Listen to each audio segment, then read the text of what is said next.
Hello, history enthusiasts. Welcome back to our channel. Today we're delving into a crucial yet often overlooked chapter of the American Civil War, the lost battlefields of Atlanta. July 1864, this month was a turning point for the Confederate Army of the Tennessee and marked the beginning of a violent and desperate phase in the campaign for Atlanta. We'll explore the strategic maneuvers, the intense battles, and the transformation of these historic sites over time. Let's uncover the stories behind Peachtree Creek, the Battle of Atlanta, and the Battle of Ezra Church. In mid-July 1864, the Confederate Army of Tennessee was under immense pressure. President Jefferson Davis could no longer tolerate General Joseph E. Johnston's cautious defensive strategies, which he viewed as overly timed. On July 17th, Davis made a decisive change, replacing Johnston with a more aggressive and younger General John Bell Hood. The message was clear. Hood was expected to take an offensive approach and drive the Union forces away from Atlanta, the Gate City. In his first 10 days as commander, Hood launched three significant battles: Peachtree Creek, the Battle of Atlanta, and Ezra Church. Despite his aggressive tactics, these battles resulted in heavy Confederate casualties and failed to deliver the decisive victory that the Confederacy desperately needed. Hood's determination to reclaim Atlanta ultimately led to more bloodshed, not only in these battles but also subsequently conflicts at Franklin and Nashville. Hood's first offensive move came swiftly on July 20th. He targeted the isolated Army of the Cumberland near Peachtree Creek, a tributary of the Chattahoochee River. Hood's forces caught the Union troops off guard, with many resting behind their lines. Today, the site where Union soldiers were caught napping is now the Bobby Jones Golf Course.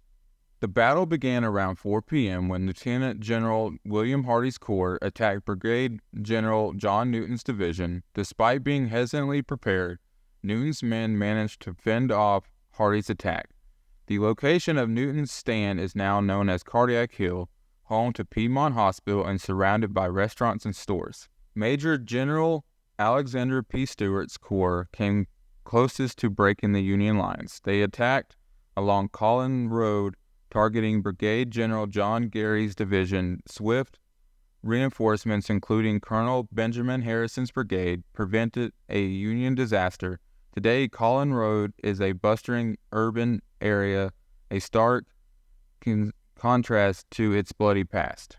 Undeterred by the setback at Peachtree Creek, Hood planned another attack. On the night of July 21st, he marched Hardee's corps 15 miles to strike the left flank of the Army of Tennessee. Unfortunately for Hood, his former West Point roommate, Major General James B. McPherson, was in command and anticipated such a maneuver. McPherson was scouting his lines when he was ambushed and killed.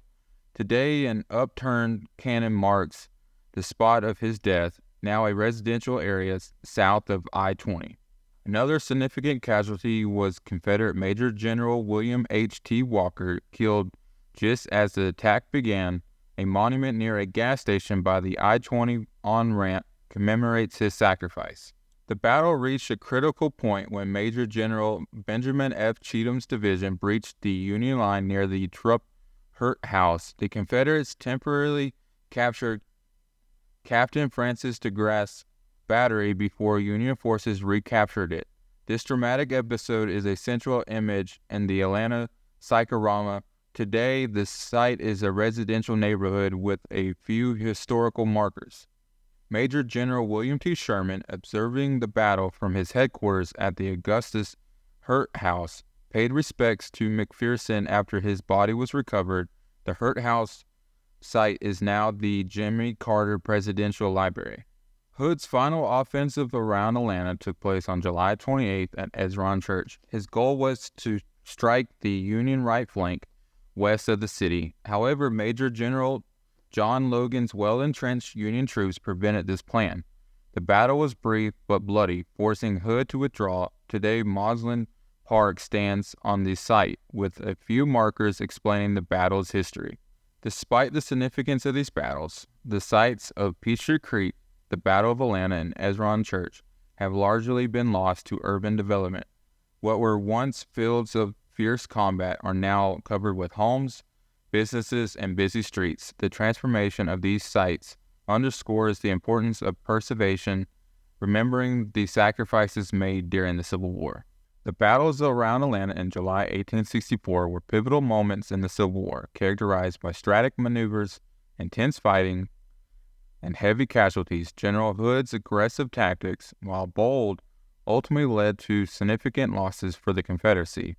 As we walk through these now urbanized battlefields, it's crucial to reflect on their historical significance and honor the memories of those who fought there.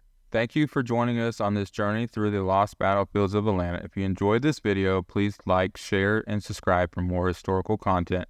Leave a comment below about which battle you found most intriguing, or if there's another historical event you would like us to cover. Until next time, keep exploring history.